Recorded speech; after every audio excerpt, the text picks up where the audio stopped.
Mine's up. Sorry, I missed dinner. That looks good. Like that. You downstairs. All right.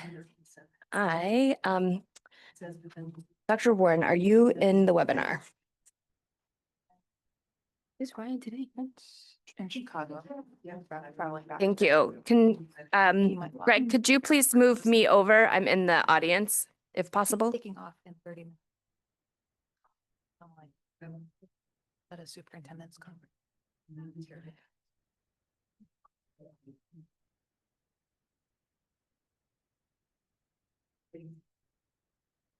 Okay, I'm gonna go ahead and get us started.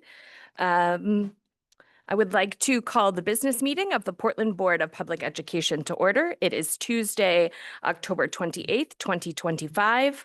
We are meeting in a hybrid format, but I actually believe all of us are here tonight, minus some student representatives and Superintendent Scallon, who is traveling back from a conference right now. So we may see him online, but I hear the Wi-Fi is pretty rough.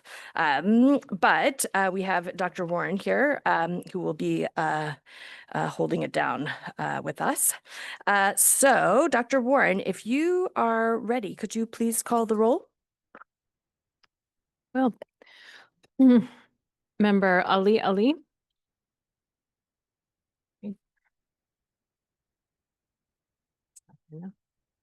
Yusra Ali.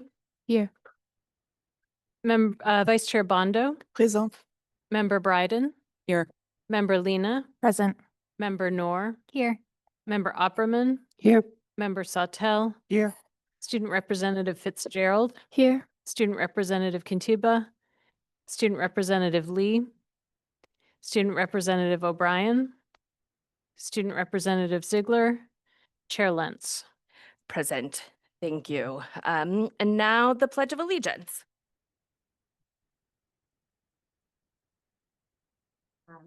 Pledge allegiance to the flag of the United States of America and to the republic for which stands one nation, under God, indivisible, with liberty and justice for all.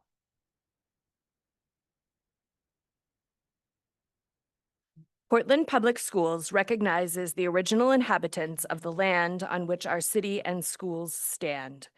The Wolastoqey or Maliseet, Micmac, Penobscot, and Passamaquoddy tribes, known collectively as the Wabanaki Confederacy or People of the Dawnland. We are honored to have Wabanaki children among our students today, and as a district, we are committed to making the past, present, and future of the Wabanaki peoples visible in our schools and classrooms. And as a reminder of our mission, the Portland Public Schools is responsible for ensuring a challenging, relevant, and joyful education that empowers every learner to make a difference in the world. We build relationships among families, educators, and the community to promote the healthy development and academic achievement of every learner. And our definition of equity in the public schools is that all people are held to high expectations and have access to opportunities that are reflective of their individual needs, identities, and experiences. Equity is achieved in Portland Public Schools when there are no identifiable differences in outcomes and experiences for any population subgroup. And now I would like to open up public comment. Let's see, I'm still having some issues with my Zoom. Can anyone on the board see if there's anyone in the audience with a hand up on Zoom? And if there's anyone in the room that would like to give public comment, you are welcome to come up to the podium and I can go over the guidelines. Does not look like there are any attendees. If my eyes are, is that what you're seeing? Thank you. Thank you. So I'll give it just another beat. I know we started a couple minutes late, but just in case. Okay. I'm going to go ahead and close public comment. You want me to send you the link that I have? That would be great. Thank you. And I'm going to go ahead and move into my remarks. As I've said many times over the last 3.5 years, when times get tough, the strength of our community and our ability to rely on one another will help us get through. Last week, we learned that the regular benefits from the government's SNAP program would not be accessible in November due to the federal government shutdown. SNAP provides critically needed food assistance for over 70,000 low-income families in Maine, including in our own community. In response to this news, the Foundation for Portland Public Schools launched a fundraising drive in order to channel additional resources through our schools and 2 partnerships with the Locker Project and Hannaford. As of this afternoon, I'm incredibly proud to say that we have received 239 individual donations totaling over $28,000 that will help make sure that our kids and their families are fed. Just pretty remarkable in 24 hours. So thank you, Portland, for showing up in the ways that you are. I'm incredibly grateful to the foundation staff who have built such a foundation, pun intended, of support for our community that now they're able to engage to fill in when needed. If you are a family in need of assistance or know someone else that is looking for help, there's a list of resources and organizations on the Portland Public Schools website. This list also contains information on how to contribute to the Foundation for Portland Public Schools, in addition to other organizations that support families in need. As always, our school counselors and social workers are available to support students and families that may need assistance in identifying other resources. And tonight, actually, we have a great team of people from the food system here in Maine who will be from the Cumberland County Food Security Council, who are going to talk about food in our district and what's happening, all the great things and the challenges, and where their work is at this moment. So we're excited to have that update a little bit later tonight. I also just want to acknowledge that it's the 2nd anniversary of the mass shooting in Lewiston just a couple of days ago, and that the community continues to reel from that in Lewiston and around the state. The impact was so great. And again, just another reminder that under student safety on our website, there's a list of resources about gun safety, how to keep your firearms protected and locked up, and how to engage in conversations with other families about guns in their house. I just did this last week with a new family that we had a play date with. It's a little bit awkward, but it feels really good to have the conversation and know that your child, know the environment that your child is going into. And then we have a little bit less somber news, which is great, that last week was National School Bus Safety Week. And just wanted to thank all of our bus drivers and assistants and everybody in that office that keep our young people safe every day. I also want to just remind the public that it's helpful. You can help keep everyone safe out there in the mornings and in the afternoons as buses are moving through. Just a reminder, it is law that cars stop when a school bus has its red lights flashing. And that includes in school driveways. And just make sure that you're paying attention to those slow zones around schools. It will just help us all continue to be safe. And then just a couple of other fun updates. Today, many of our high school students participated in a mock election, along with students across Maine. This was an opportunity to talk about the importance of voting and to review the referendum items that are on the ballot for next week on November 4th. And this just can serve as your reminder to make sure that you vote next Tuesday before you come to the board meeting. Get it done early in the day. And if that doesn't work, just make sure that you have a voting plan and ask others to come with you. And then finally, we have 2 more opportunities to participate in community engagement sessions. They are both this week, and anyone from the community is welcome to come and share the things that are on your mind, including, but not limited to, anything about the boundaries work that's happening within the district, cell phone policy, anything else that feels important. We're there to listen and answer your questions. Tomorrow night from 6 to 7, we'll be at the United Way of Greater Portland, and it's 5 550 Forest Ave. And then the day after, we'll have a virtual session from 6 to 7 as well. And you can find information about those on our website.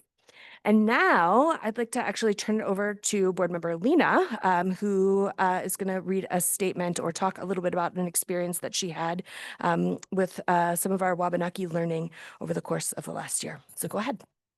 Thank you, Chair. In 2001, the state of Maine passed LD 291, a law to teach about Maine's Native Americans in schools, but failed to provide guidance or resources to help schools achieve this goal. We are so fortunate in Portland Public Schools to have invested in developing an authentic Wabanaki Studies curriculum and prioritizing professional development for staff to ensure they have the tools to teach the curriculum that honors the Wabanaki people. This would not have been possible without the tireless work of Fiona Hopper, who currently serves as the district's Social Studies and Special Projects Coordinator. Fiona, as well as Portland Public Schools alumni parent Bridget Neptune, spent years not only researching, but also making personal connections with leaders from Maine's Indigenous communities who have served as primary sources to create an authentic Wabanaki Studies curriculum for our district.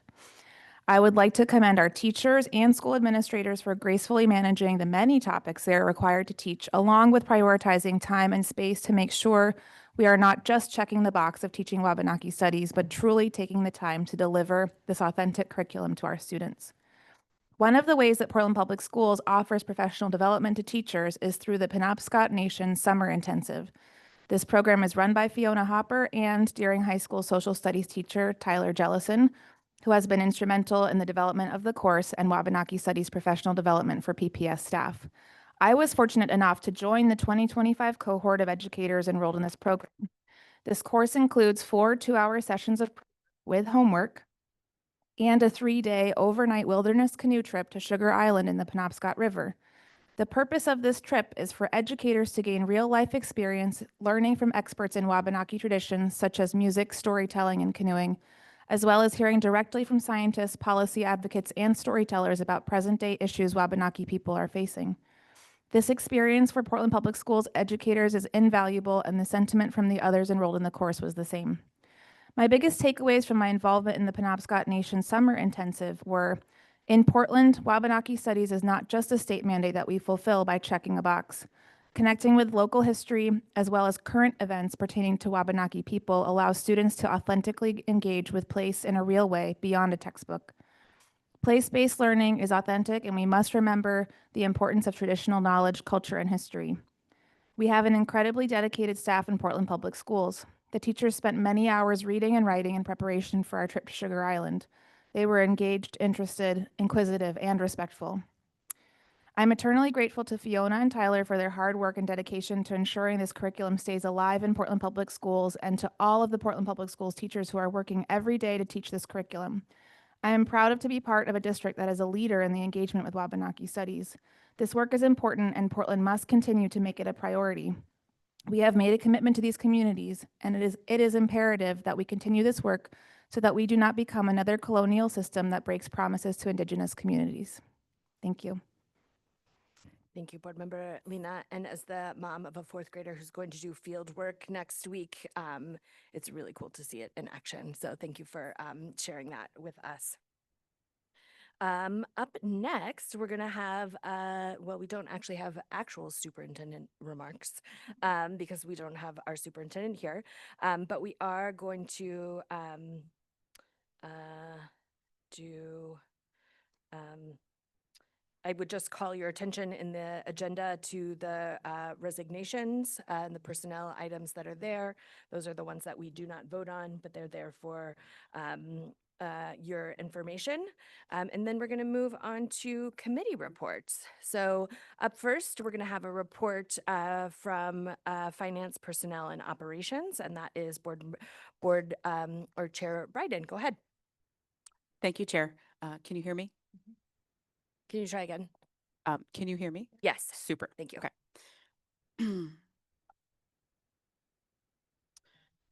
So the update from the Finance, Personnel, and Operations Committee is reflective of one meeting with all of our committees.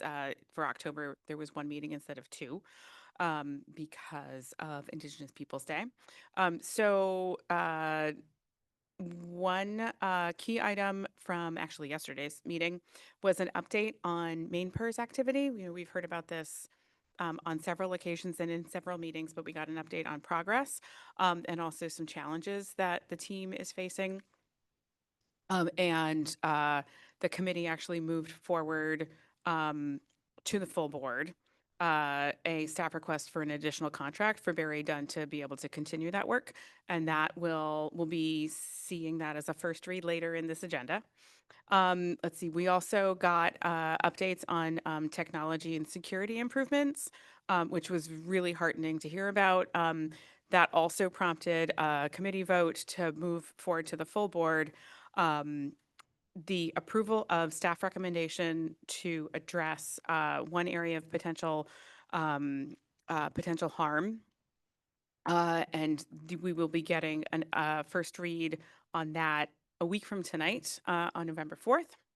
And then another highlight from yesterday's meeting, we discussed progress on a memorandum of understanding between the city and the district to formalize how we interact with each other in a number of areas. So that is an update from finance, personnel, and operations. I would welcome any Beautiful. questions. Are there any questions from the board? All right, that was a really big agenda that you got through yesterday. I was lucky enough to join you. Just thank you for moving all of that work forward and look forward to the pieces that are coming to the board. Up next, we have the policy committee. Board member Lena, go ahead. Thank you, Chair. So last night, the policy committee approved wording changes to 3 policies, and these were to get into alignment with changes to the federal law. Those policies were policy ACAA, harassment and sexual harassment of students, ACAB, harassment and sexual harassment of school employees, and AC, non-discrimination, equal opportunity, and affirmative action. Before we voted on those, we had a discussion about the harassment and sexual harassment of students and school employees policies as to whether or not we were going to remove wording around anonymous reporting. It wouldn't mean that we would no longer require or accept anonymous reporting from students or employees, but as a committee, we decided to leave that language in there. So we did not amend the policies beyond the wording changes that were proposed. So that was the first thing that we did last night. And then we heard some feedback that Dr. Warren had collected from staff, from building leaders on policy GBEB, which is staff conduct with students. It's a policy that we are creating as a district. And Dr. Warren and I are going to meet to take that feedback into consideration to have another revised proposal to bring to the committee, not at our next meeting, but the one at the end of November.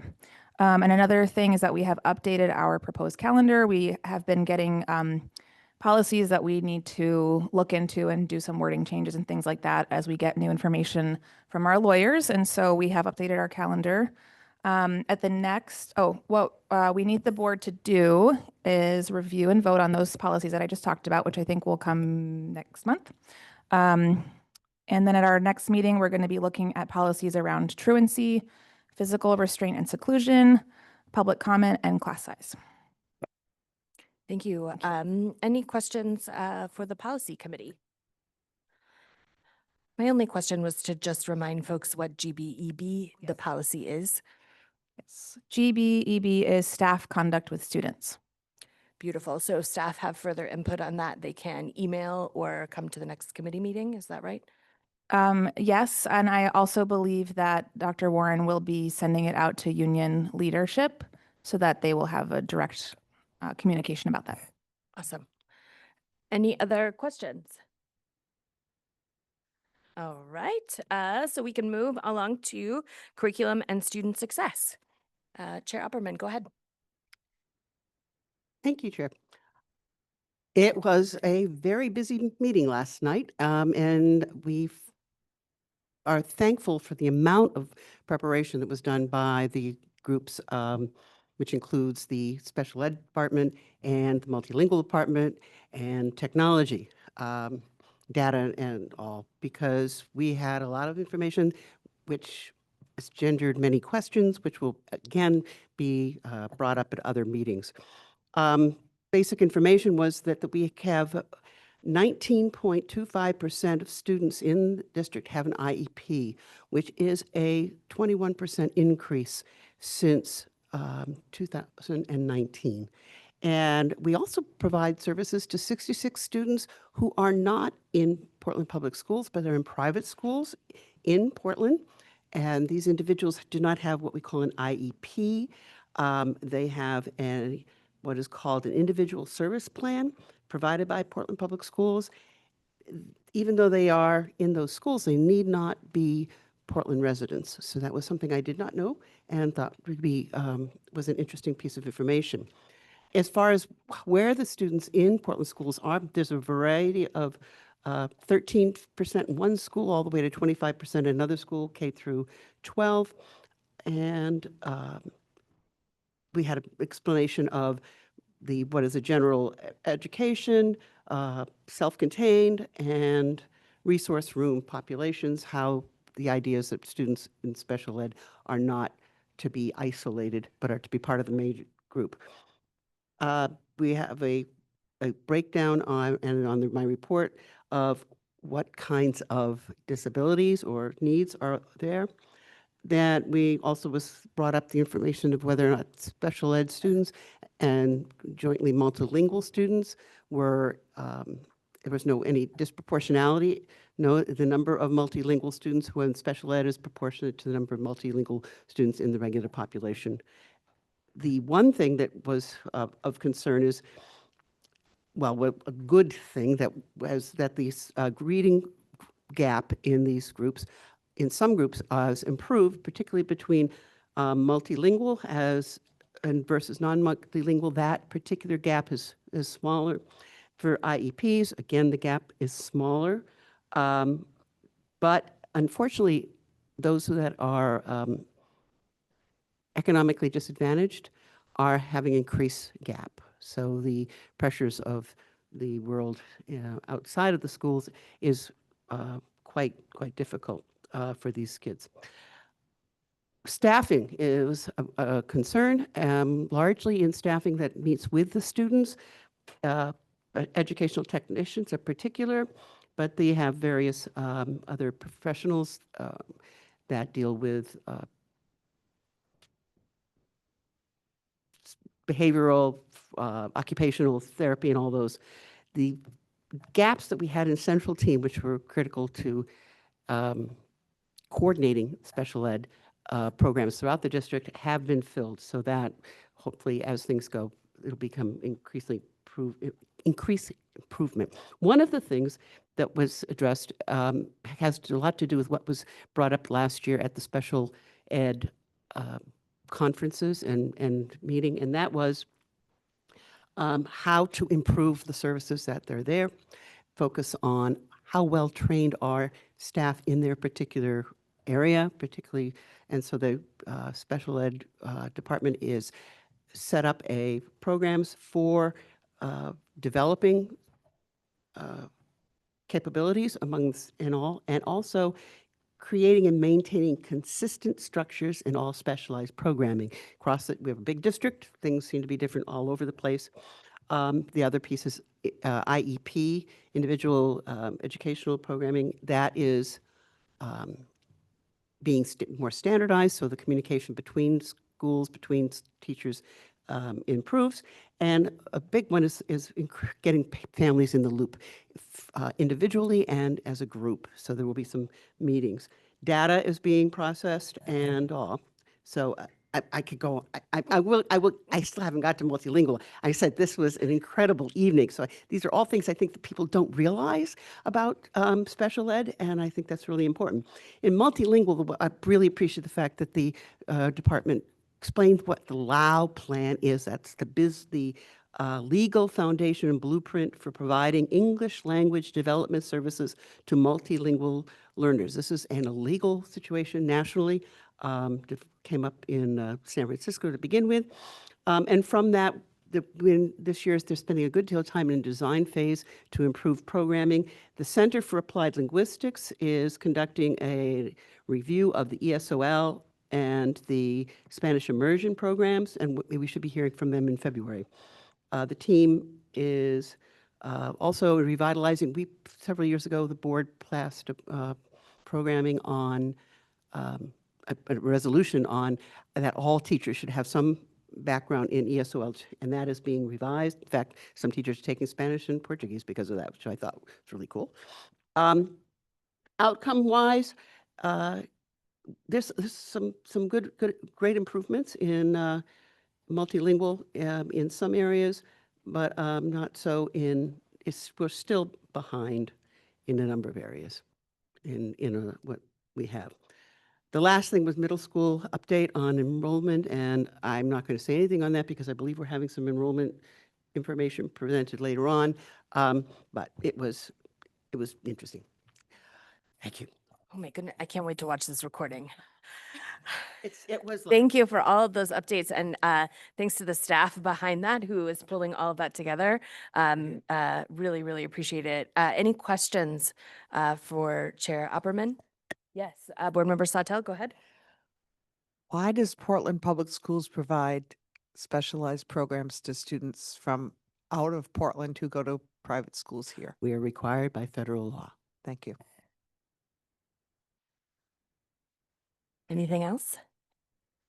Well, that is a great bridge to public and legislative affairs, where we are just learning about how a bill becomes a law every time we meet. So we've got a couple of updates that we are continuing to develop our bill tracker, which will track the bills that we are watching as the new year comes along in the legislation, or in that we will be taking giving testimony or showing up to give testimony on. Last night we were able to vote on our legislative priorities to help give us a focus on those bills. And those areas are going to be 1, curriculum and standard changes, 2, human rights and student protections, 3, school funding, and 4, school construction. And there was just conversation about those first 2, particularly seeing potentially a federal impact on narratives around trans students, LGBTQ students, immigrants, and really wanting to make sure that we're staying on top of any bill that might be harmful to our students. So being prepared to, advocate on behalf of our community for those that might come up. There are 2 more community sessions for feedback, which is a little bit of a different topic. I know I mentioned them in my remarks, but please do come out to those. And board members, just a reminder to read the summary of those. It's been linked in our board update that we get several times. So just check that out. And then board, another potential action for you to take is joining some of the staff sessions that the superintendent is hosting over the next couple of weeks. You can go and join staff just to hear what's on their mind. And then finally, so the committee will be over the next week just researching on the bills that are in our tracker, so that next week we can really start to decide potential actions that we'll be taking. And that is, and then also Dr. Valenzuela is working on a plan about how we will engage community around advocacy around potential bills. Any questions? All right. With that, then I'm going to go ahead and move on to the report of the secretary. So we have the consideration and action to approve the meeting minutes of October 14th, 2025. Are there any corrections to those meeting minutes? All right, and I see no corrections, so the minutes are approved as distributed. And up next, we have our focus of education. So we have the Cumberland County Food Security Council, members of our food staff here to do some presenting. Dr. Warren, can you be in charge of slides? Okay, come on up, Jim. So thankful y'all are here tonight. Thank you. We're very grateful to be here.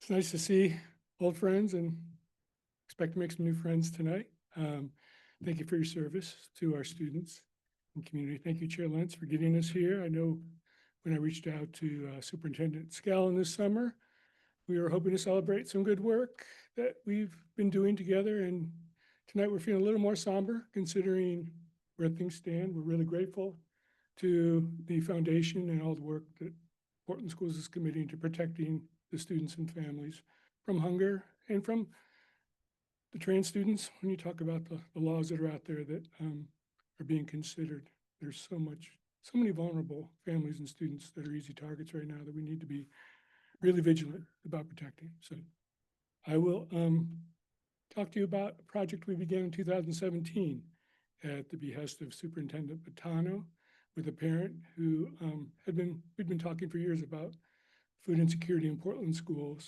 And her name was Heather McIntosh. She had a second grader at Reich Elementary, and she said, I spoke to the superintendent and he agrees food security needs to be addressed in Portland Public Schools.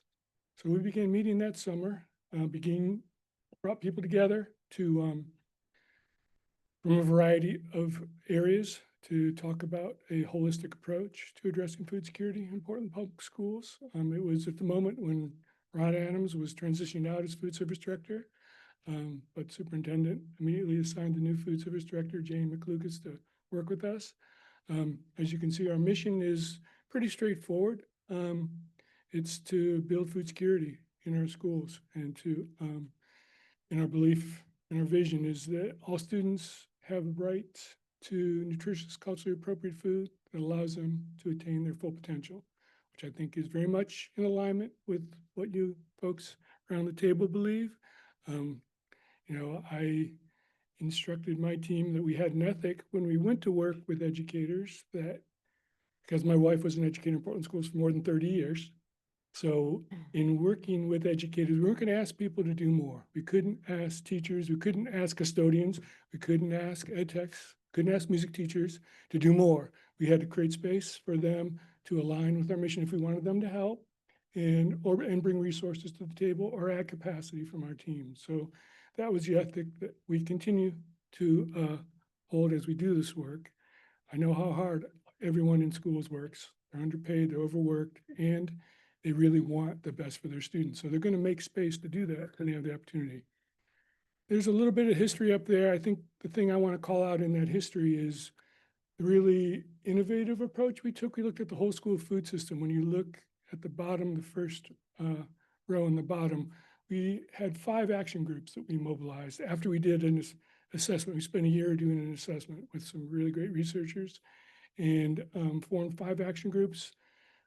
A big focus, obviously, is school nutrition and cafeteria and the meals that are provided, but we also looked at charitable food in schools. And at that time, there was an emergence of pantries, and we were analyzing where there were gaps in that system. Makes me sad that we have to have pantries in schools, but that's where we are today.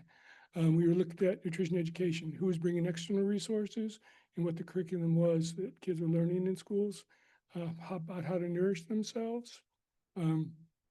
We were looking at the garden programs, great partner in cultivating community, who just done a lot of work with the schools, creating gardens and educating students about those gardens and where their food comes from. And we also looked at what we call sustainable practices.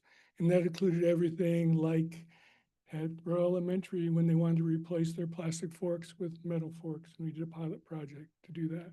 Or how do we handle food waste, and how do we get custodians on board to support that and support them so that we can help students know what to do with leftover food. So I love the way you're advancing these slides. You're doing a great job. Anticipate, read your mind. And when you look at this slide, this really fills my heart. The great partners that we brought to the table, that we've convened, that we brought together. You can see we've got a great team ready to present today too. We got our food corps member, Sam, and Zoe has been leading this project for a number of years. Zoe Grotsky is our food system program manager. We also have Catherine Sargent in the audience today. She's going to speak about the really important work the Locker Project does. Tyler isn't scheduled to present, the food service director, but he's here to answer questions. I got to call out a few people who've really contributed. Andy has done a great job developing resources for this project. I know one thing that Superintendent Batano said was we need to create a food fund as part of the foundation. And obviously you heard today about the kind of funds that can be raised with that tool and how important it's going to be for families. Grace Valenzuela, Dr. Valenzuela is always there to open a door for us whenever we need access to information. Dr. Ahmed has been great supporting us, persevering, and now we can call him whenever we need to get things done. And, looking at my notes, see if I left anything out. I think it's important also to note that this was a foundation for work that's expanded beyond Portland. So we now partner with Westbrook and South Portland in coalition as well. So we have those connections beyond just Portland. But Portland, we really were able to pilot some things and be creative and do some innovative work that led to that. I'm probably going to get up at the end and talk a little bit about our farm to school grant that we're working on. Maybe Zoe's going to touch on that. We're excited. It was great to hear about the work done with the Wabanaki curriculum. We have a James Beard award-winning chef who wants to work with Portland schools. We're trying to raise the money to bring him onto a contract to do that work. Wabanaki chef, and connecting the indigenous foods with the curriculum would be so powerful. We're excited about that opportunity. But yeah, just thank you all for all you're doing. And I'm going to turn it over to Sam right now, who is one of 3 great Food Corps members we're fortunate to have serving with us. Hi. My name is Sam, and I'm the Food Corps School Nutrition Specialist for Portland Food Service. For those of you that don't know, Food Corps is a national organization that places people in schools and nutrition departments across the country to help them with their goals. There's 2 positions at my level. There's garden educators and school nutrition specialists. As Jim mentioned, Portland Public Schools had garden educators for many, many years that were housed at Cultivating Community, and they help build gardens and do cooking classes and things like that. My role is working more closely with the nutrition department with a focus on student feedback for school meals. So that looks like conducting taste tests of new menu items, doing surveys with students, organizing advisory committees and things like that. I support in other ways with like writing grants and doing social media, things like that. Yeah. Zoe's my supervisor.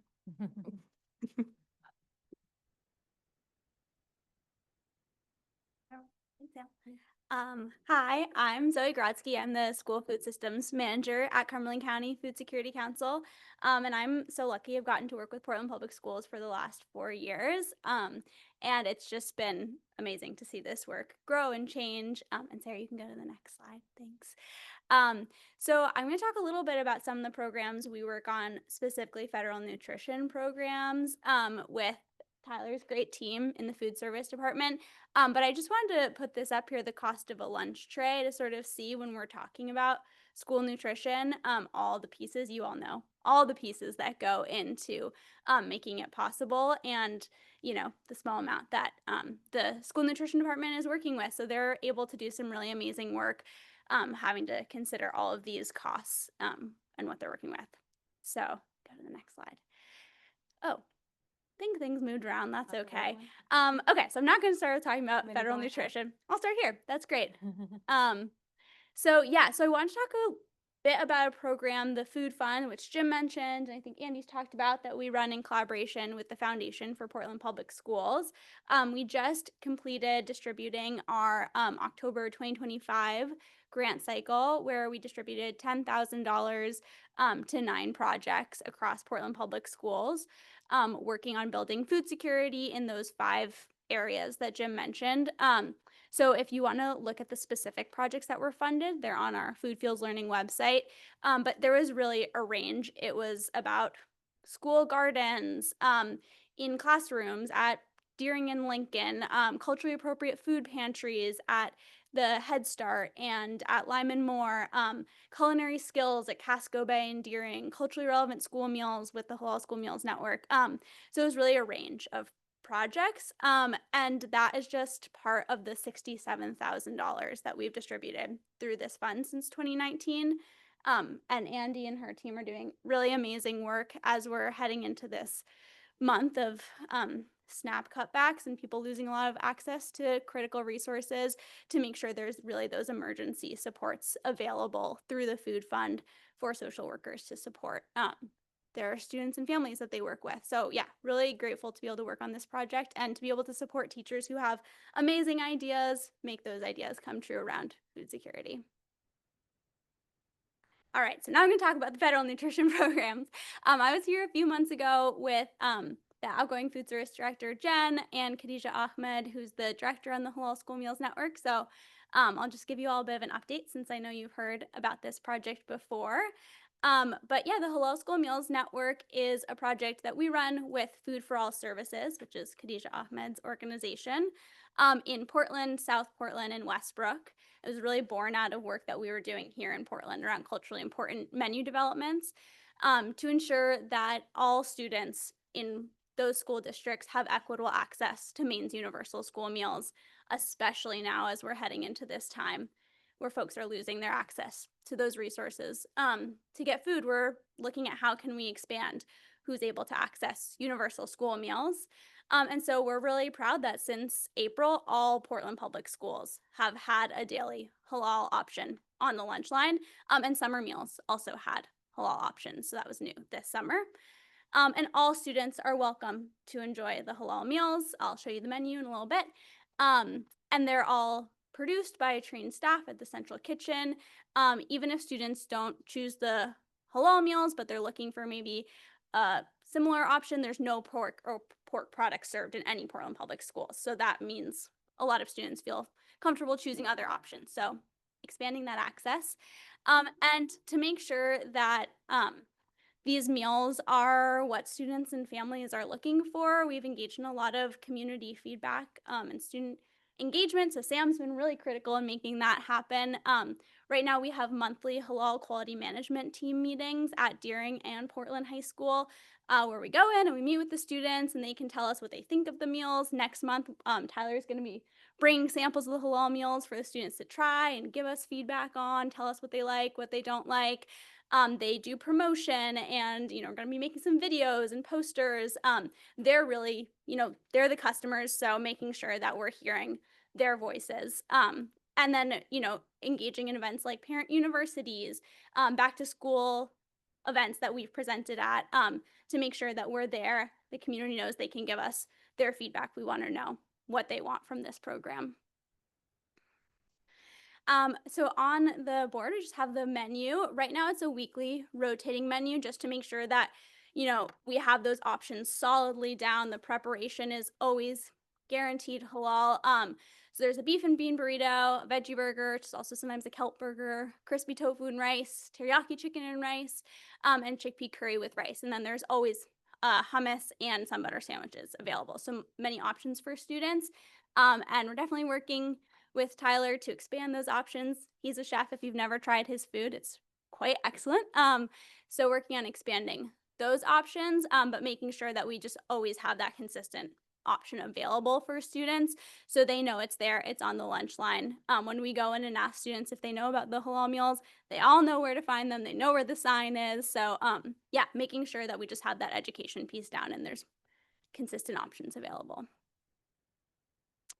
And what makes our program really unique, which you've already heard a little bit about through our past presentations, is the third-party certification.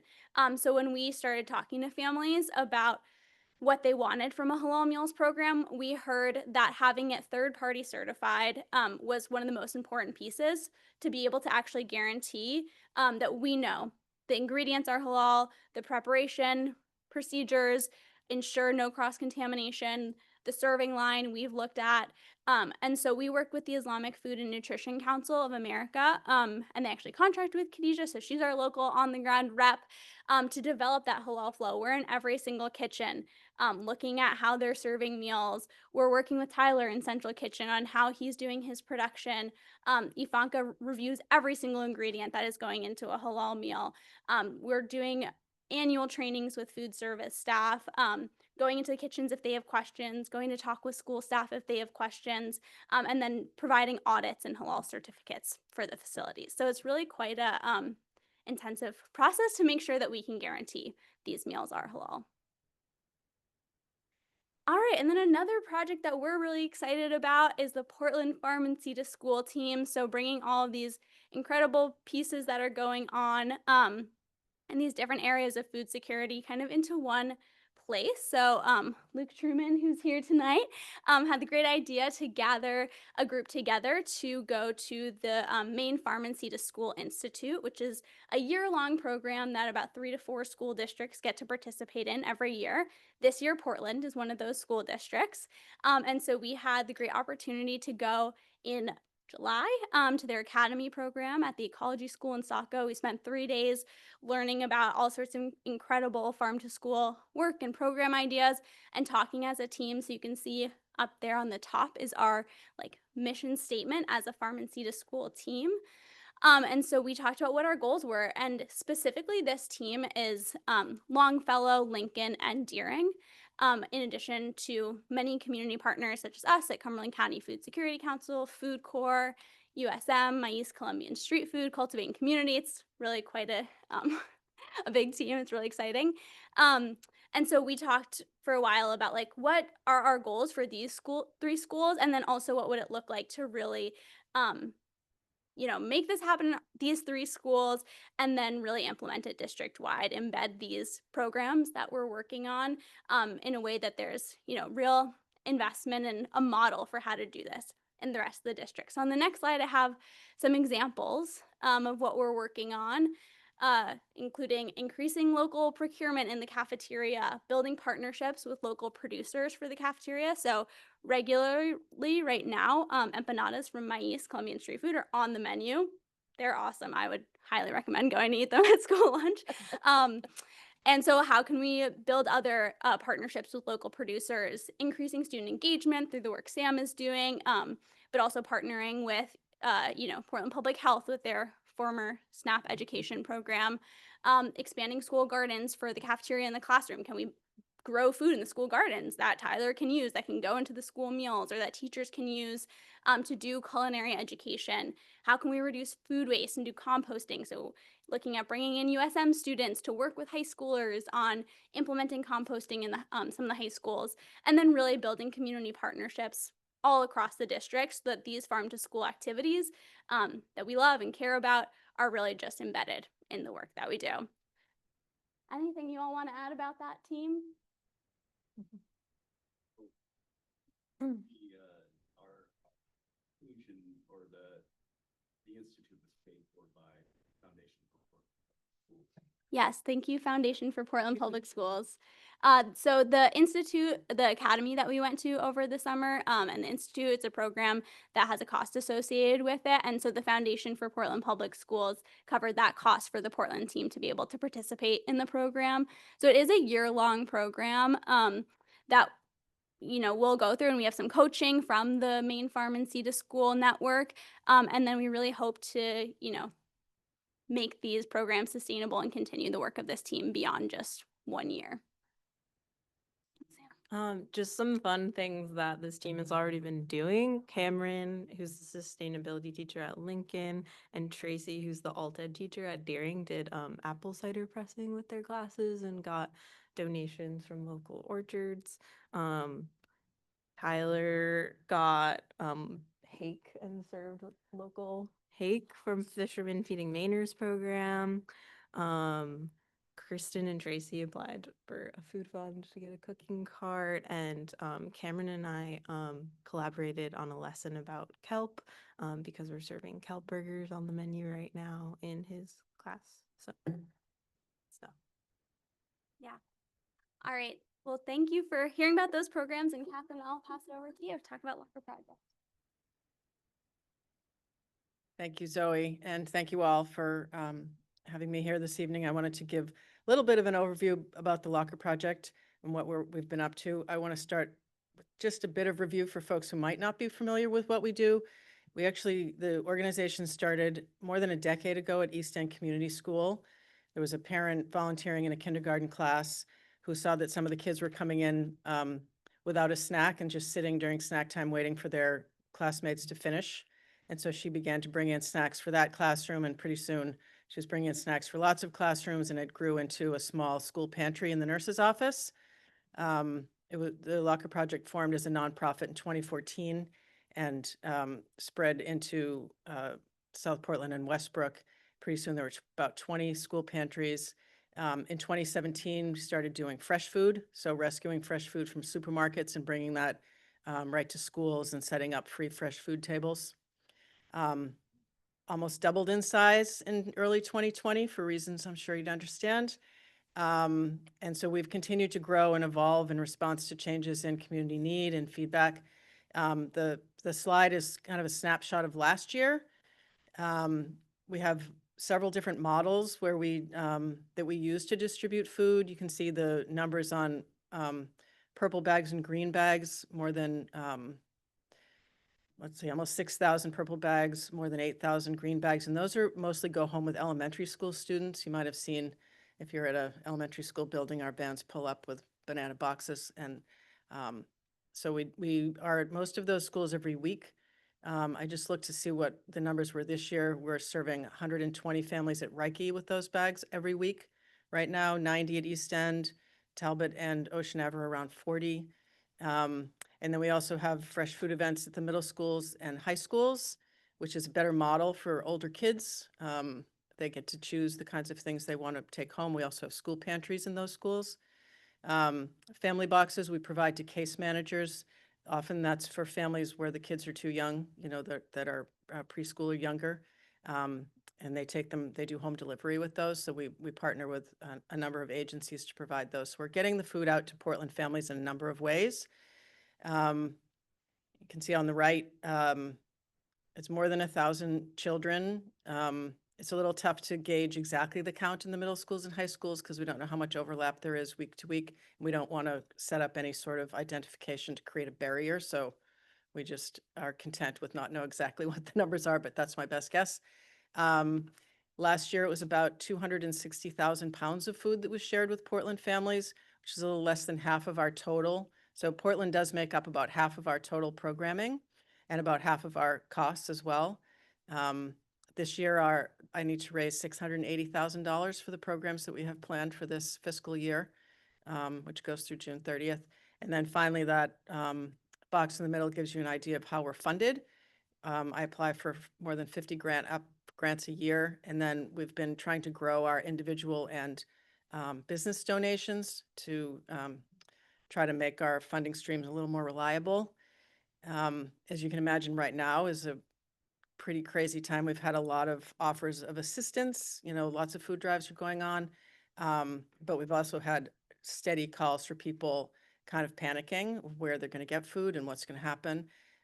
So I'm certainly hopeful that there's a positive resolution to this situation, but even before this happened, we needed help and we needed more resources because hunger has not gone away. It seems to just be creeping up and up as, prices rise and so forth. So, it's really, we rely on district staff to help us do this. So I want to give a giant shout out to the social workers or other school staff in each building who are the ones that are showing up at the door when we arrive with the van full of boxes and actually help us get the food to the kids and home to the family. So super appreciative of the support of the district and everybody who plays a part in helping us get this done. Thank you.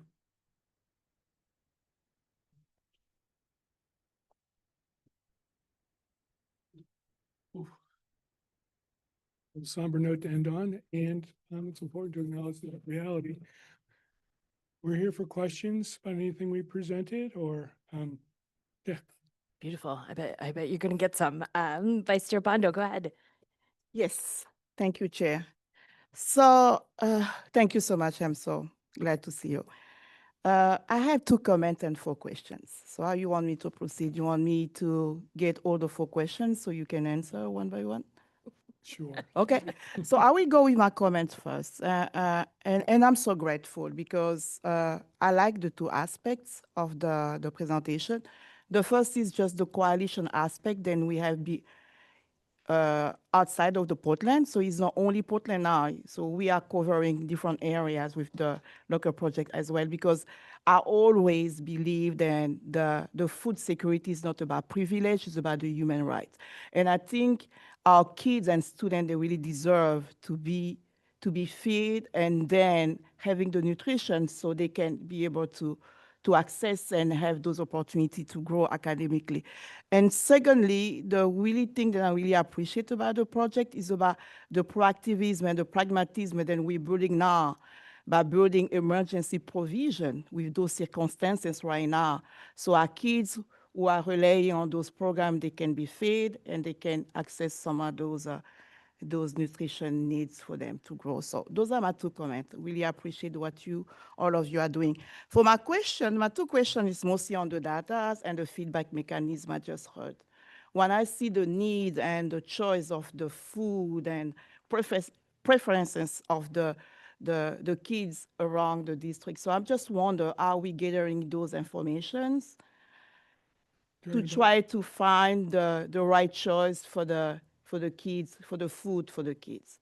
How we get those information? Because I heard you mention about survey. Do you get everything by survey, or you getting sometime by conversation? Or if it's so, how you do with the multilingual families?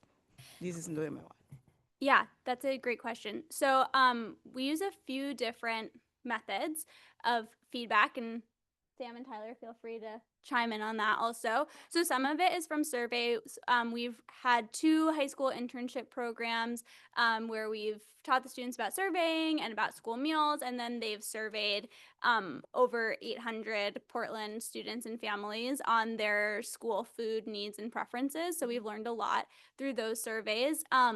We've also learned a lot through hosting. We've had a few focus groups with students and families that we've had interpreters at, and we also make sure that we're coming to school events. So for instance, we were at the multilingual back to school event in Portland I think that was in September. And so we were able to talk with families, it was parents only, through interpretation to make sure that we're reaching multilingual parents. We got a lot of feedback about specifically the halal meals, what parents want to see. Sam is in the cafeteria almost every day talking to students through our halal quality management teams. We're asking them what foods they want. So yeah, it's kind of a balance I think that Tyler has to work with of gathering that input and then what the department is able to put onto the tray. I don't know if you 2 want to add. Hello, board. Yeah, so I guess I just want to say, over this past, 3 months that I've held this role as interim, I've been able to see, new perspective of what this role is embodying. But then also from the past previous 2 years of my other roles, I think now more than ever, really making sure that I'm using the tools of these community partners to help guide what we are wanting to do as a mission. I think without, having Zoe and Sam being able to conduct these and being able to have support is just like a huge part of what Portland has to offer. I think it goes to show on Chair Bondo's comments on like how this is more than just Portland itself, and really just trying to think of this as like a bigger, larger, holistical issue. And then also understanding that in Portland, we have a very interesting dynamic between, we have 16 locations, we have about 4 different serving styles within those schools, and making sure that they fit throughout. And making sure that all of our students are, having the same choice throughout all of the schools is really important for us. Great, thank you so much. I love that. So my second one is on the cultural initiative. I mean the Halamid. Do we have any specific indicator how you measure the success of the initiative? Well, having all the schools certified will Right. be so that we have halal meals.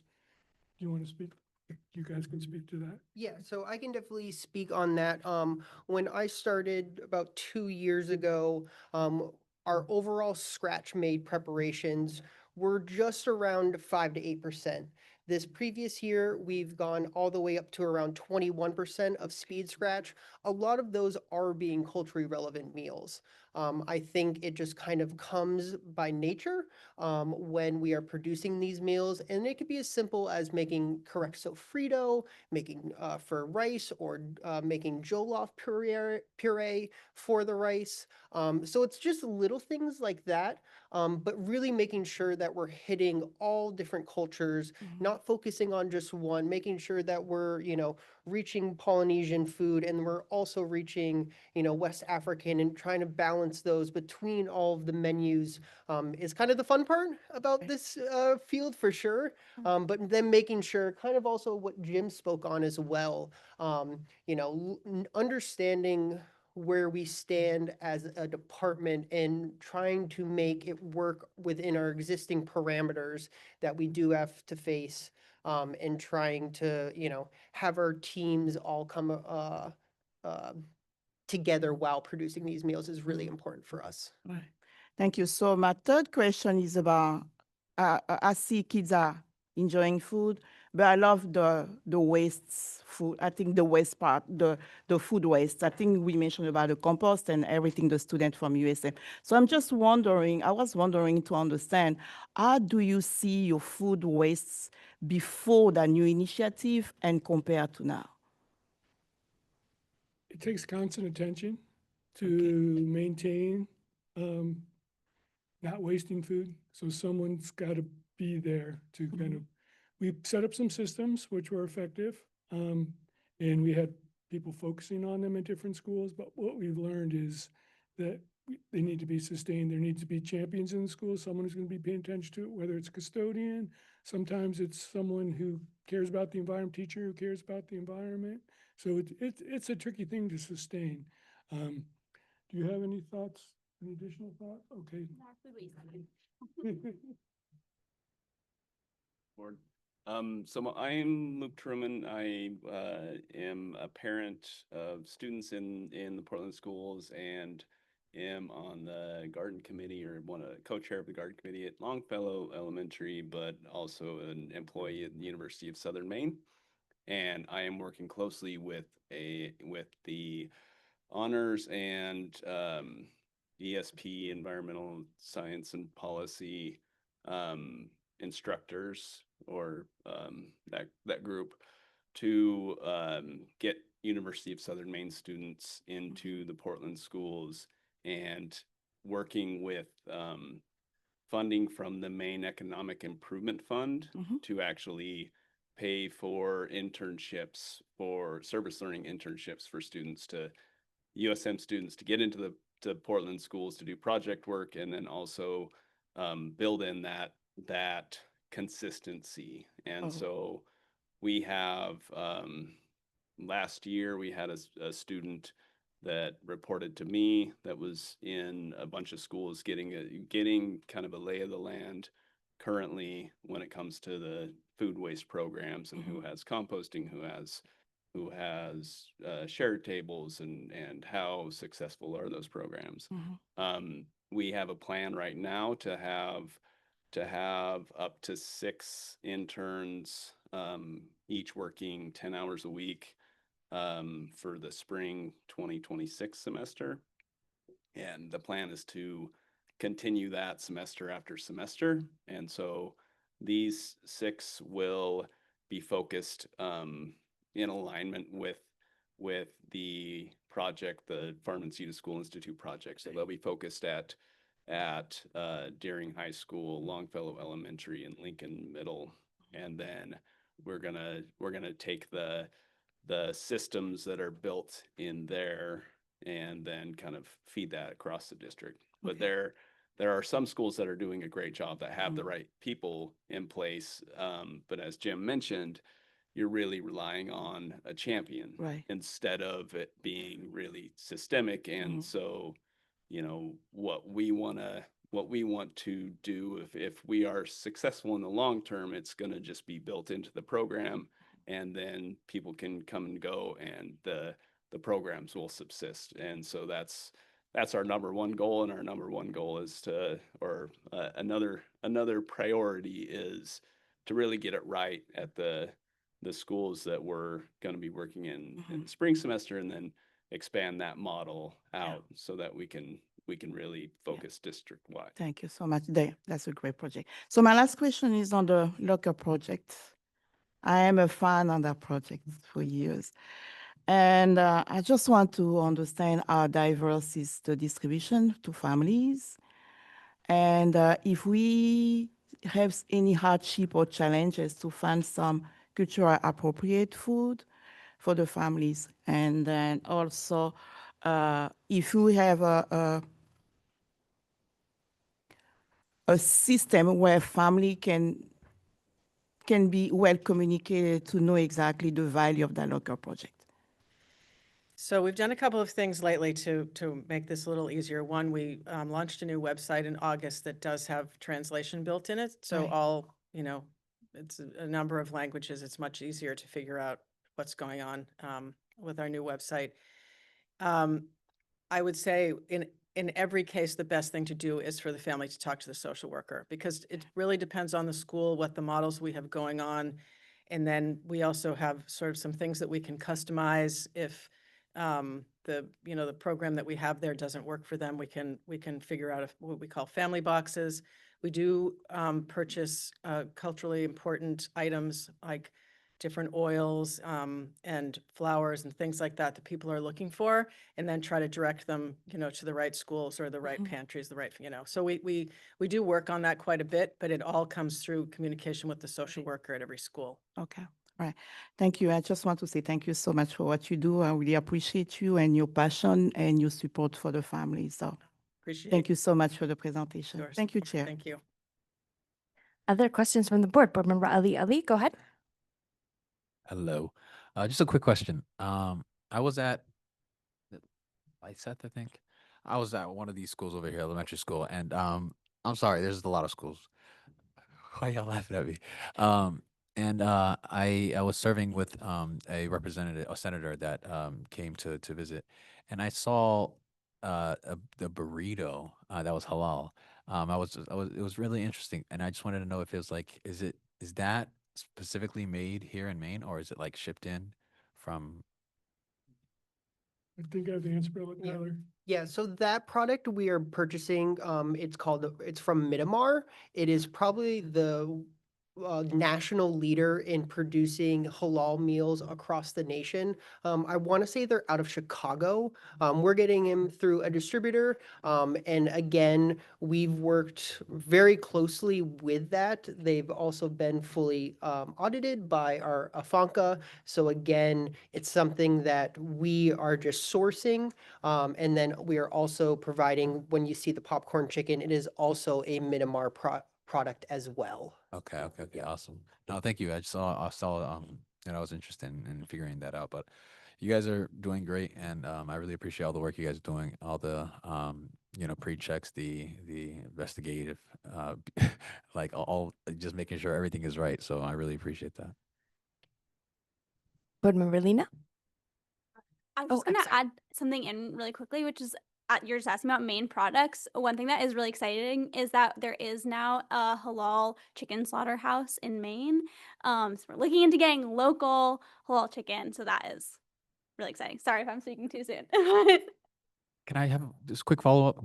So I know that legally I don't know if you guys knew, I mean, you probably do, but legally they passed lab-grown chicken to be able to be labeled chicken, right? Did you guys hear about that federally? So anyways, they did that, and I seen like factories of like the chickens that just did not really come out of another chicken, right? So it was creepy. And I'm just, guys, listen. So no. And so I just really appreciate what you just said, because obviously that can't be halal meat, because we have to, like, it has to be a live chicken and be slaughtered, right? Out of pray over and stuff. So yeah, well, that's it. Thank you. Yeah, working on more local. Beautiful. Working with local farmers to grow more chickens that can be slaughtered at that processing place. There's a lot of Muslims that work at that slaughter. facility as well. And we're working with Tyler on some ideas about how we take some of the raw product and make it into plate items that can be served in schools. And he wants to be a leader on that. So we're looking at some equipment that will enable us to do that, both with chicken and with fish. So. Beautiful. Board Member Lena? Yes, thank you. I had a question about the school gardens. I know that all of the school gardens sort of are managed differently. So I'm curious about the vision of using the gardens for cafeteria food, if there might be a more centralized process in terms of, we want to grow these vegetables over at Row and this over here so that we can actually harvest it and bring it to Central Kitchen, or sort of an open-ended question, but. Yeah, Cultivating Community has been kind of the lead partner in both managing the gardens as well as building new gardens and educating students about what comes out of those gardens. They don't really have like a production strategy where they can grow enough food to actually even have enough potatoes for one day to have that be a side dish. But I know there has been some integration of some of the garden grown food at different times featured and brought up. You're going to say something about that? Yeah, come on up. I guess my follow-up is I think not all of the gardens are being managed by Cultivating Community. I'm pretty familiar with Row School. My kids go there, and they're forming a new greening committee, so there's energy there, but I don't know that they're connected with Cultivating Community. So I'm wondering about that. I mean, you're absolutely right. It's a total hodgepodge. The consistency is that Cultivating Community is involved in some way, shape, or form. We've been exploring a bunch of different opportunities or options, and then thinking of, Longfellow, Deering, and Lincoln even being able to grow what can be served on site at one of those schools, and then figuring out how to best optimize the space during the summer, the primary growing season, and how to get food grown in those spaces and to the community, whether it be in the school or we are in a unique situation in this city where we do have neighborhood schools, and so how we can kind of make sure that the schools are connected to the neighborhood during those summer months. And really, one issue that we have in this city is a shortage of community garden space, right? So how can we connect those dots? I don't think it's realistic to look at it as kind of production, right? I think it's more figuring out how to really optimize what we have, and then ideally get more school crossover and get more people from the community engaged in the school gardens, rather than our twice a year garden events. Like, how can we make that a more regular thing? So we've got a lot of work to do citywide, but I think that that's, I guess, the higher priority, and then figuring out those, like, what the specific things are that are grown, kind of secondary. But we were able to last fall, for example, grow a bunch of late fall greens in the Longfellow garden that we then harvested and prepared at Lincoln, or in the Lincoln kitchen, and then brought back to Longfellow to serve in the salad bar. So for the kids to be able to connect their work to a meal that they're eating, that's a success. It would be great to have that be a much more regular thing. Yeah. That's a really good observation. And you're right. School gardens function better when there's more local ownership of the school community right there. I mean, Cultivating Community kind of makes sure they are all kind of functioning, but they have different amounts of investment depending on who's on the ground at the different schools too. Other questions from the board? I just have a couple of questions. In my day job, I get to work with a lot of sectors across the state, and I just have such a special place in my heart for the food system and people that work in the food system here in Maine, because you're just such great collaborators, and you're really strengths-based, and just so many of you work in the same space and make solutions that work for the problems in front of us. And I'm just incredibly grateful that we get to experience that in this district. And just a couple of questions. Do we work with the Marinara Project or Harvesting Good here in this district?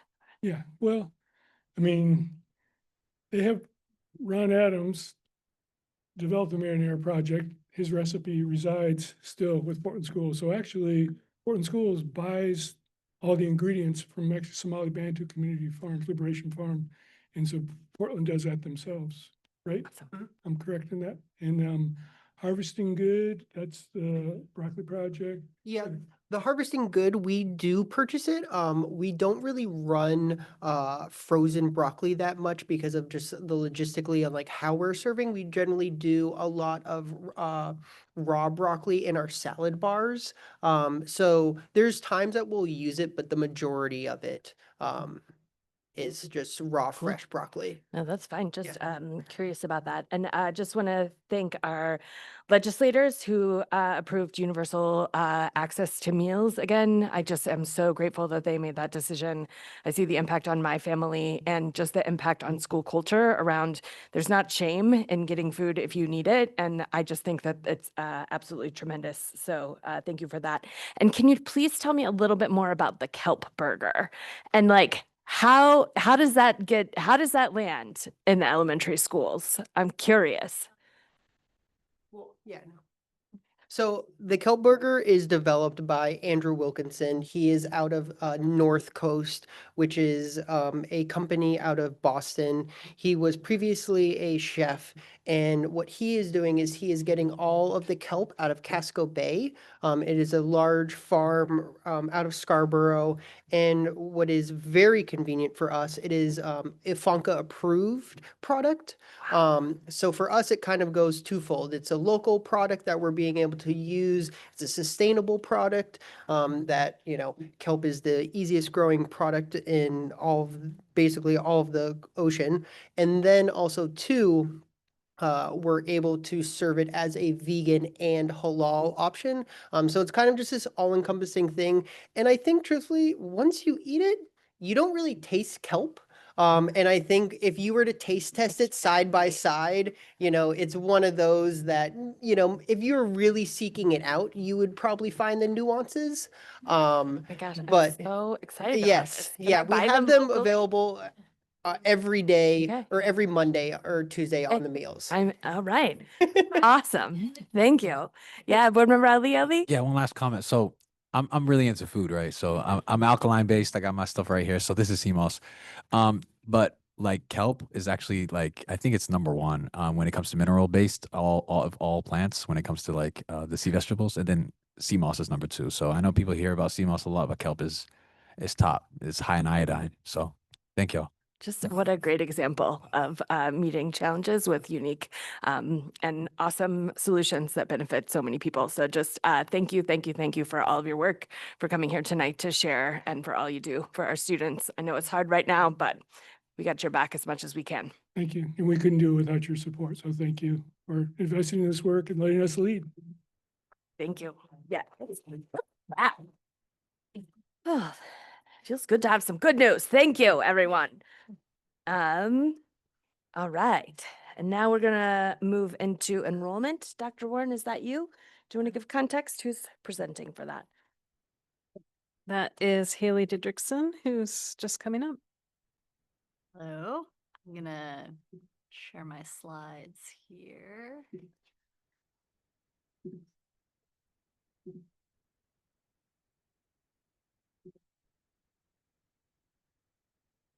Awesome. Good evening, everyone. It's a tough act to follow. I'm just here with data. Not here to talk about food, but it was tasty to listen to. This evening, I'll really be providing just kind of a high-level overview of our enrollment data as a snapshot in time, but also looking at trends over time and providing some breakdowns about our current enrollments across our different schools. So this is, a question I get a lot as far as, how many students are in our school. So I hope that this context is helpful for folks about who we're serving and where. So the first thing I want to name is that enrollment data is one of the most ever-changing data points that we're trying to pin down because students are often moving in and out of our schools, both between buildings and in and out of our district. So to give people a single enrollment count number can be challenging. So what the data team's preferred method for reporting on enrollment numbers are our October 1 counts. This is a count that we provide to the state that does ultimately impact the funding we receive. And so even though October 1st has passed, believe it or not, we have not officially certified that number. So there's a big caveat on all the numbers I'm presenting tonight, which is we are in the final stretch of cleaning up all of our enrollment numbers and making sure that they are fully accurate, and they'll be certified later this week. But I believe that the numbers I'll be sharing tonight are pretty close to accurate, but if you see in future presentations that some of the ends have changed by a few, that is why. We keep sort of tweaking right up until the last minute to make sure that we have the most accurate data possible. As far as the enrollment trends that I'll be presenting, we'll be looking back to the 2017-18 school year, and that's just based on the data that's sort of readily available as the state certified data in NEO, which is the state's data system. So with that, just to kind of give us a little bit of context about sort of total enrollment counts over time.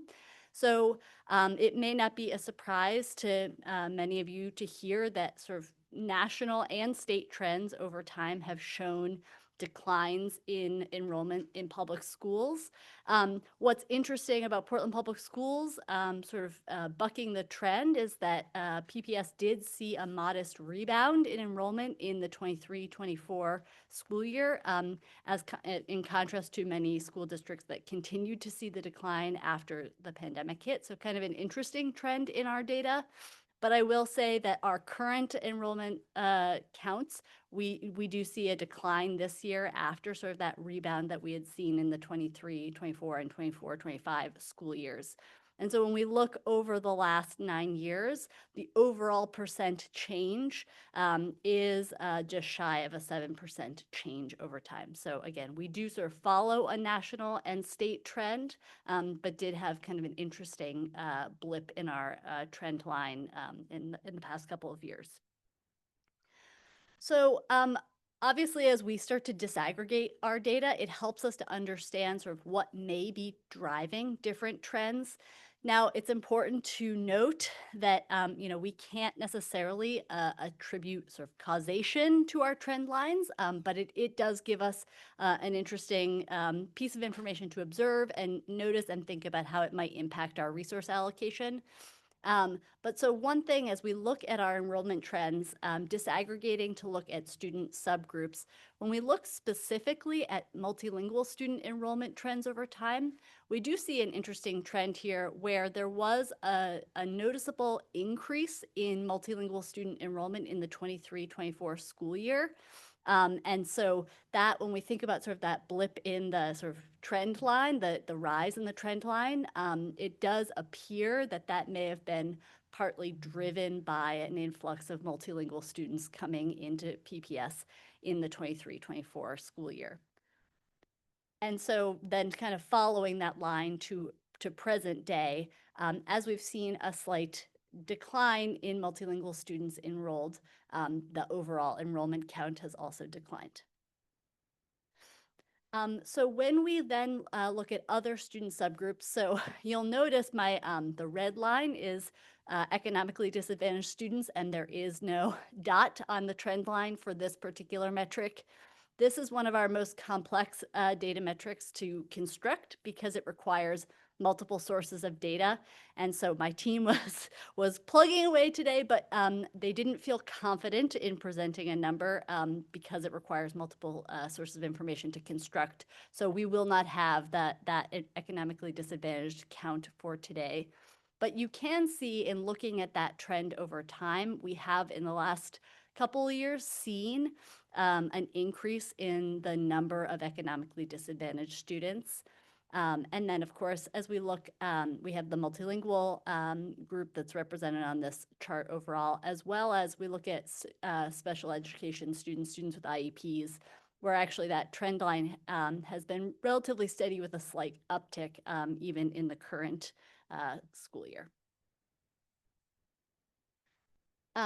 The other thing that we can look at, obviously, we can look at sort of overall enrollments and the different subgroups we're serving, and we can also look at enrollment trends broken down by grade band. Now, obviously, these you'll see differing numbers. These are all counts that we see, and so different schools, the elementary schools tend to be much smaller, and so hence why there's sort of this stacking effect going on. But you can see from looking at these trend lines, of course, that we see relatively flat trends, although what is kind of interesting in this trend line is that we see our middle school grade bands showing sort of a steady decline in recent years.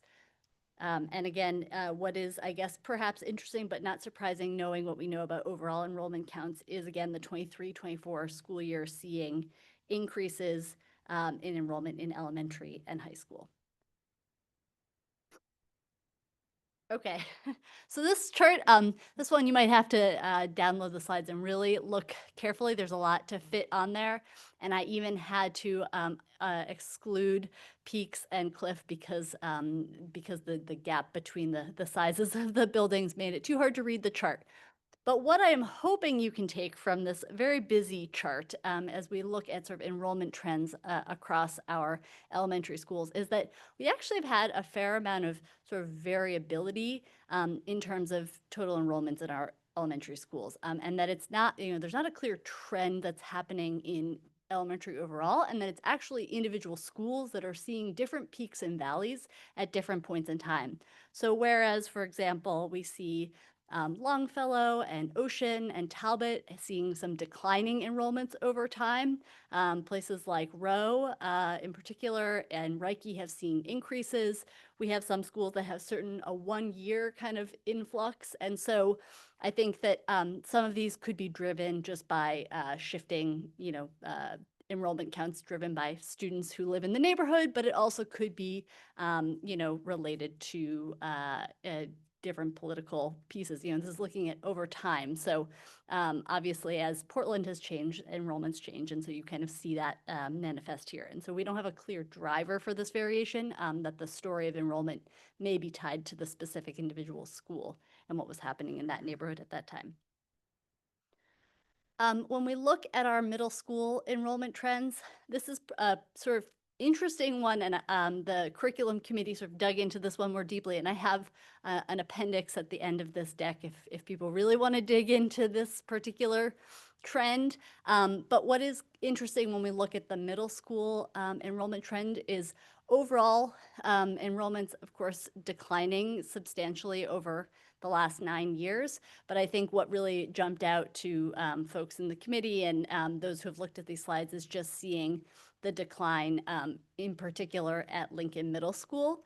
And so part of the sort of committee's investigation was really trying to understand the why behind that. And so, again, we can't necessarily causally, but noticing a trend that, for example, Lincoln has a lower rate of multilingual students enrolled. It has a different demographic breakdown. And so as the enrollment trends of increasing trends were appearing to be driven primarily by an increase in multilingual students, the logic follows that Lincoln Middle School would not necessarily see the same bump in enrollment as the other middle schools.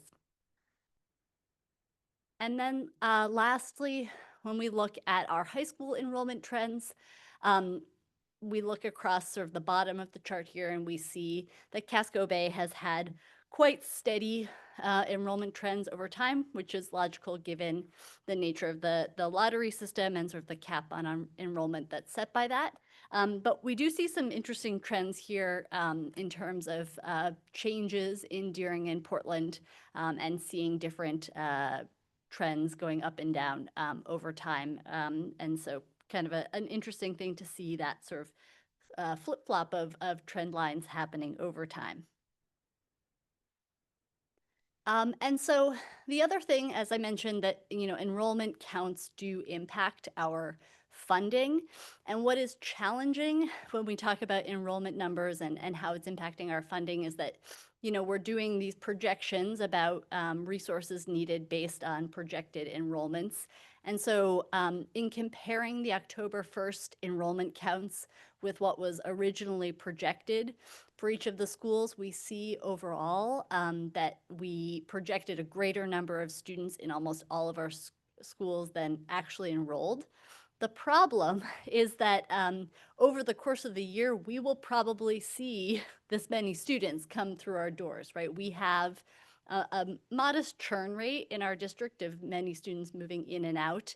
And so obviously it's a challenge knowing that the October 1st count is sort of when we get our counts, our official count, but we tend to serve many more students than necessarily get captured in that count. So I sort of caution to say that while these projections obviously do show that we sort of overshot in our projections, I do think over the course of the year, the number of total students served by PPS will be much greater than the enrollment counts on October 1st.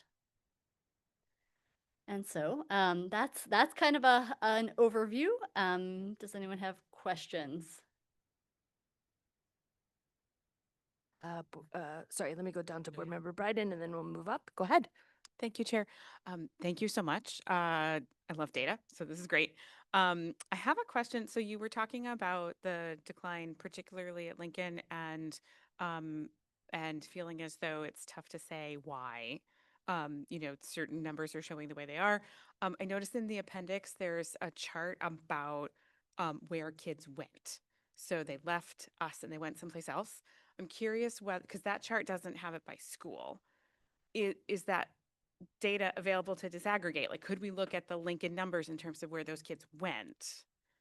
We could. So we start getting into very small n's. Yeah. Is a challenge. But yeah, so for anyone who hasn't perused the appendix, which appreciate you for enjoying that additional content.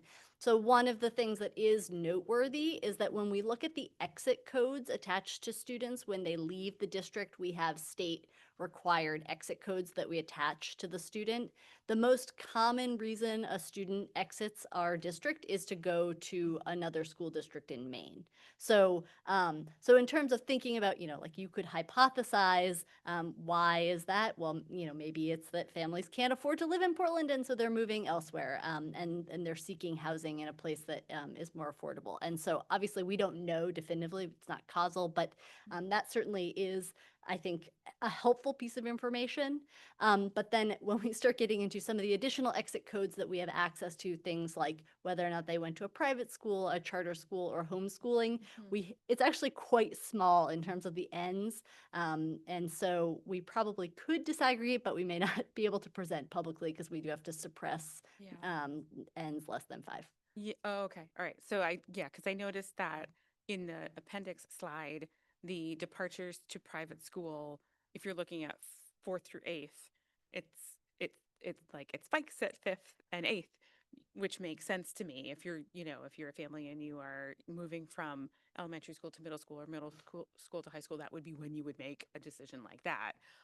So that got the curiosity gears going in my brain when you were talking about the Lincoln numbers and not being able to say why. Yeah.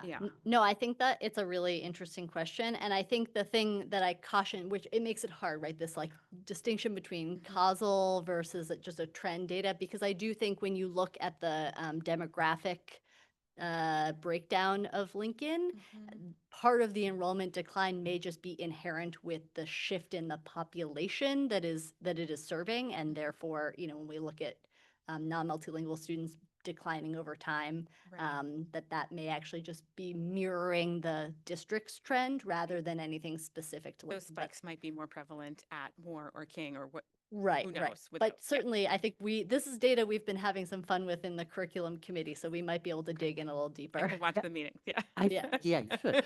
Absolutely. We're the most exciting group. I think we you got Mickey on it, who's asking all these good questions. The thing about the one about Lincoln going down, but if you look at multilingual, it goes up dramatically at King. So if there's a switch, that's one place it might be. All right. Thank you so much. Thank you, Chair. Board Member Ali. Yeah, I just wanted to ask, so is Portland's population itself growing as of right now for the past few years? The city of Portland? Yeah, city of Portland. I actually don't know. Yeah, because I think it would just be interesting to look at because if that kind of aligns with the lack of enrollment.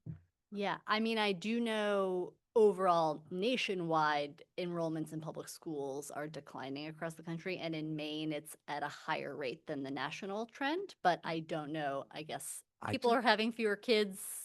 I mean, I think I just got off the phone earlier, literally pulling in here, talking about somebody that went from public school to homeschooling in Maine. But um, I don't. Yeah, just an interesting trend. I just want to know if our population is growing and then our school population is going down, right? So then that would be something that to kind of look at. But thank you.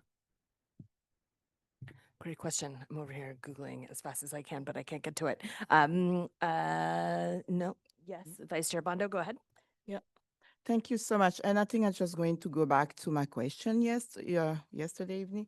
Maybe it's too early to answer. So I remember I want to know if the dropout or truancy can be considered to be one of the exit code, or we have a less percentage to be considered one of those access to the decline of the enrollment. yeah, no, I have that as a note for my team to investigate. As far as, a dropout goes, I will say sort of the numbers of dropouts that we're seeing in the middle school in general are much lower. But I believe it just depends. We sometimes have to retroactively recode students once we figure out where they've gone. If we don't know, then I think they're coded in a certain way. So it does get a little bit complicated in the weeds, but yeah, we can continue to sort of investigate that question because I think it's an interesting one. Thank you so much. Yeah. Thank you, Chair. Board Member Bryden, go ahead. Thank you, Chair. I actually just had a follow-up to Board Member Ali's question. And so, because I think that's so interesting in terms of in Portland, is the number of people static, going up, going down, and also the number of school-aged children. And my question is whether the demographer that's supporting the Boundaries Committee might be able to get that information. Well, we have it already. We're looking at it as part of the Boundaries Plan. The percentage of school-aged children is expected to stay flat and potentially decrease over the next 5 to 10 years. My top-level Google tells me the population is going up in Portland, just like very small margins, but we do know for sure that school-aged children is flat or decreasing. And could you explain? Is there a reason why? Is there a reason why? Because people are having less children, Okay, and yeah, Portland that's is what an I thought. expensive place to live. So those are the primary reasons. Thank you. Yeah. No, great questions. Haley, that was just like such a great presentation, and the ways that you are now able to manipulate data because you have multi-years of data, it's just like, yes, like I'm just so excited to see what we can do with this as we continue to move this to other places. Yes, Board Member Bryden. I am so sorry. I just wanted to, Board Chair Lentz, what you were talking about just now reminded me, thank you so much for doing the shapes so that people who can't see color and distinguish, thank you so much. I really think that's really valuable and thoughtful. So thank you. Team Data. Thank you. Okay, thank you. Yeah, I think we're done. Is that right? Sorry, everybody's a little punchy tonight, aren't we? That's what happens when the superintendent's not here. Thank you, Haley. Really appreciate it. And thanks to your team as well. Okay. Is there anything else, Dr. Warren, that you wanted to add on to that, or you ready to move along to executive session? Or I'm sorry, new business. Yes, new business. Okay, beautiful.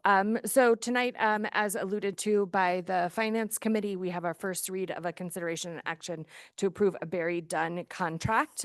Since Superintendent is not here tonight, we're going to wait to have him speak on it next week, but it will just be a contract for the board to approve about ongoing work with Barry Dunn to hopefully remedy the main purse situation. So we don't have any comments or questions on that. So then I would be making a motion for the consideration and action to enter into executive session pursuant to 1 MRSA 1 MRSA 4056D to discuss benefit association of school employees, our base unit, and the Portland administrators negotiations. Is there a second? Thank you, Board Member Bryden. All those in favor? Beautiful. So we will move into executive session. Please take 10 minutes as a break, and we'll see you at 7:56.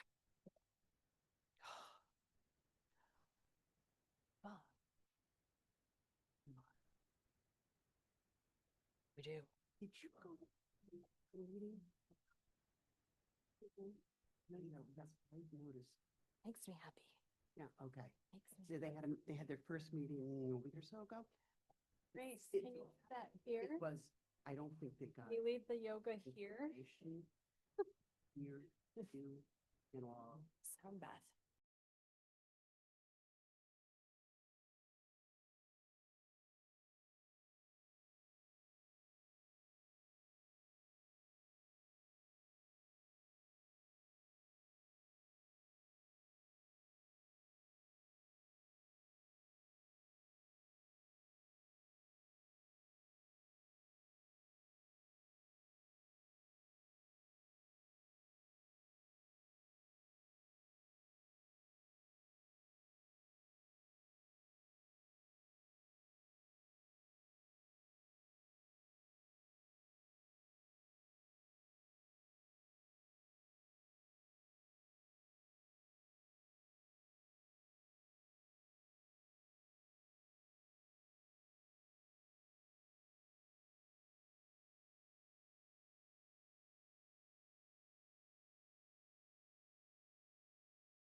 So I'd be making a motion to adjourn. Is there a second? Thank you, Board Member Noor.